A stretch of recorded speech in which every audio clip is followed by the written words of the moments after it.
Hello. Welcome.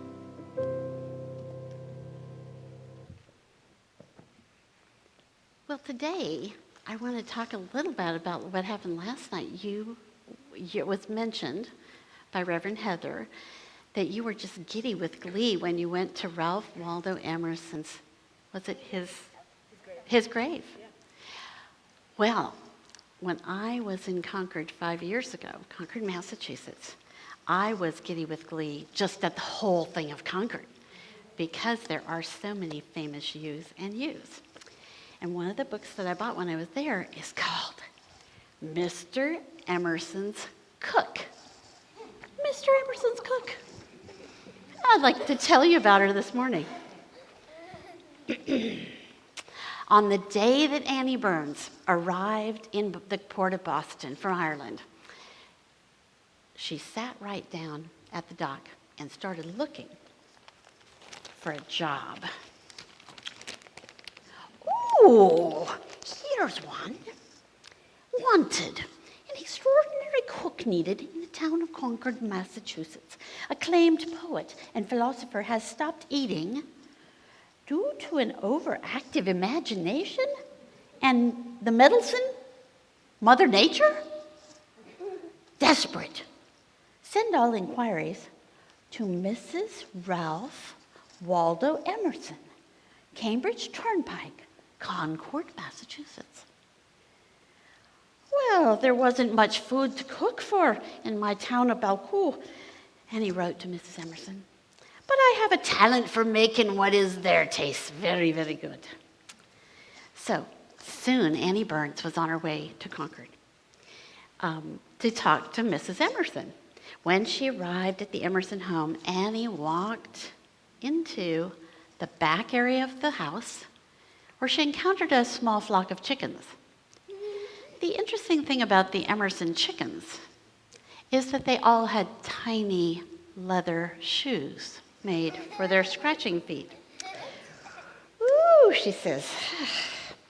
And what manner of humanity might I be cooking for today, she asked. The kind which outfits their pets in the finest of footwear, came a man's voice. At the moment, Annie thought maybe the chicken or the dog that was laying underneath the tree might have spoken to her. But she looked over her shoulder, and whom should she see but a tall man struggling to lead a small calf to the barn. Have you come for the cook's job? Asked the man. I have indeed, sir, answered Annie, falling into step beside him. I've crossed the ocean to cook for a man who won't eat. Or so the advertisement says. Oh, don't trouble yourself over Mr. Emerson, said the man. Mother Nature provides all he needs. Thought Annie. That's an odd answer. Okay. She walked in front of the calf, stuck her finger in the calf's mouth, and gently led the calf directly to the barn. I like a person who can do things, said the man with a smile. Well, I've led many a calf to the barn, but never a philosopher to dinner, said Annie as she left him and walked toward the house. Have yourself a fine day, sir, she said.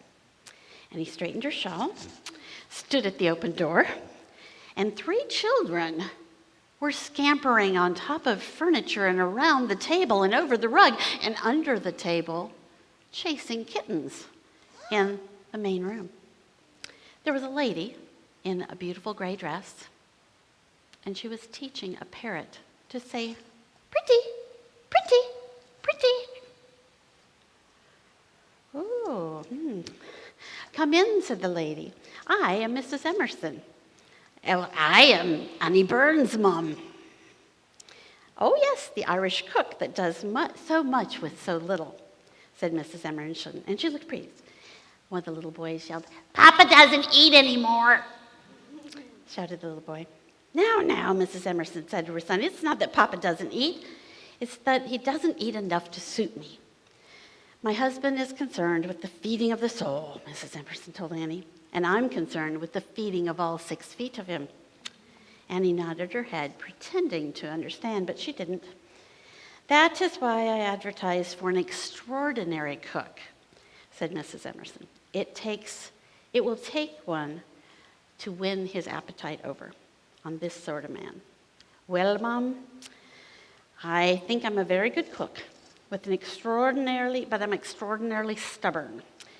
And if that'll do, I'd like to take the job. You'll do just fine."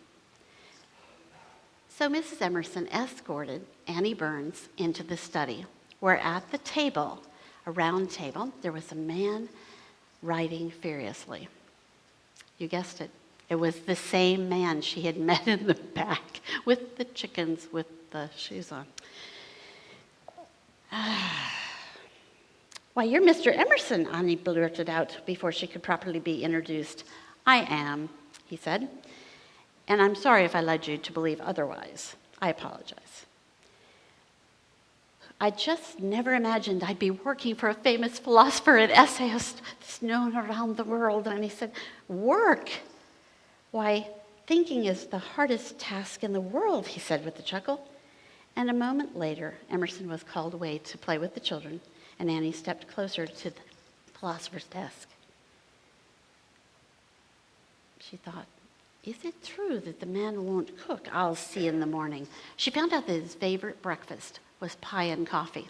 So she got up extra early, created this lovely, light, fluffy dough, filled it full of fragrant, beautiful apples, popped it in the oven, took it out, and wondered where Mr. Emerson was. It was just dawn. She found him out near the riverbank in the backyard, and he was sitting on a chair looking at the river. "Sir, I'll leave your breakfast here. You may want to taste it. It's hot. The coffee's hot. I'll be back to collect the dishes in a bit." In a bit, she came back. "Aurora, do you think that Mr. Emerson had eaten the pie and drank the coffee?" No, he had not touched them. Annie was furious. "This is fine pie, this is fine coffee." And so it went. That night, she made a beautiful roast, all ringed with lovely roasted vegetables. It was delicious. There were buttery mashed potatoes on the side, with the butter dribbling down the sides and the butter in the bowl. He looked at it, had a piece of celery in his hand, and said he was still thinking, not quite hungry.